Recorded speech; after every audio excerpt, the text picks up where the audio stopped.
Well, now we're on to step 3, and there are just a few more little tips and tricks that we want to talk about. We've talked about the water brush and how to hold it like a pencil or like a soldier, straight up and down so that you're on the tip.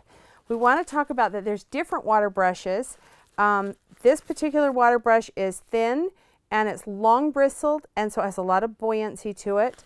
This water brush is a little shorter bristled, it's fatter, and it does have a tip, but the tip isn't quite as pointy.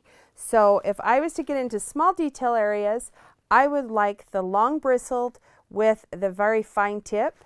And then if I was covering a bigger area where I wanted to cover with water, then I'm going to go with a fatter one that's going to carry that water and spread to a larger surface. So that's the difference between the water brushes. Also, another tip is I've been working on painting this.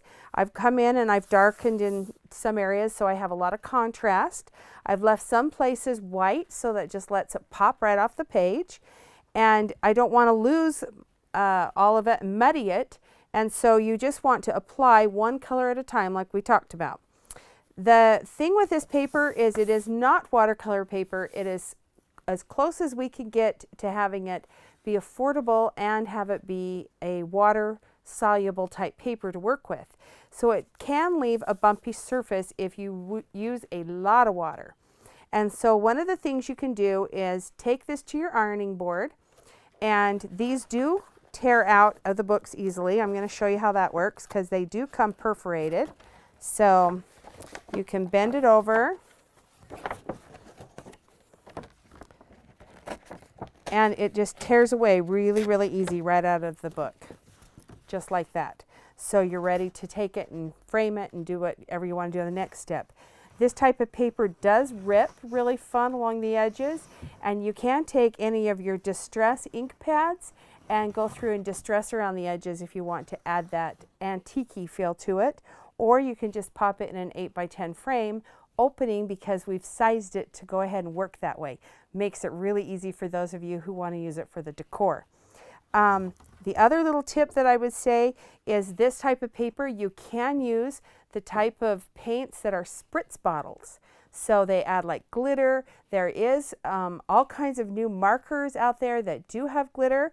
If you have a situation where it does muddy the paint or the glitter or any of those type of things a little bit onto the black line, you can come back in with a permanent ink pen that's black, and you can come in and touch up any of those lines you might want to freshen up and make sure that the black is showing through how you want so it doesn't have a muddied look to it. So those are our tips to kind of clean it up if you need to. If you do have any places where you kind of work a little out of the lines with your paints, don't stress about it. Those things are normal. Every artist does that. And it's easy to just come in and add maybe another color next to it, or to blot it as fast as you can after you've made the little boo-boo with a paper towel. My paper towel was well used during my painting segment because I was constantly cleaning out my brush or coming back to blot. So I have one paper towel in my hand and I keep one paper towel on my surface as I'm working. So I hope all of these little tips and tricks helps you. There's some really cool coloring type watercolor pens and pigments that are now on the market, and more just keeps coming. So I think there's a lot of really fun options, and this paper works beautifully. I also want to show it never bled through. I did all that watercolor painting and this totally has no bleed through. So it shows the quality of the paper, and that's fabulous, isn't it? So get on board with this fun coloring trend. You can use Prisma pencils. If you're not using the watercolor, those work great. Like I said, there's all kinds of great products out there. I don't really say that there's one coloring pencil that's better than another in brands. They all work equally well.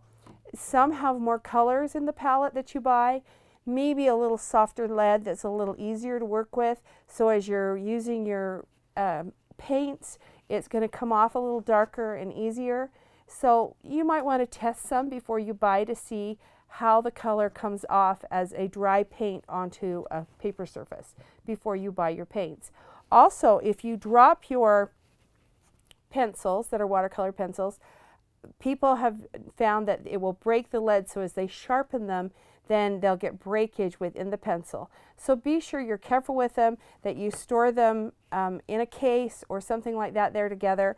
Your water brushes, empty them out after when you're not using them so you don't grow mold or problems inside your water brushes. They just take regular tap water and they're easy to use. You can pack them along with you if need be. You can keep water in them for at least, I know, a few days without a problem. But if it's for long term, be sure you empty and let them dry out. So I hope all these little tips and tricks helps, and it is a lot of fun and it is very relaxing.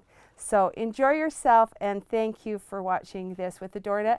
Be sure to subscribe to our YouTube and become part of our little family circle here with the ADORNit girls. Thanks.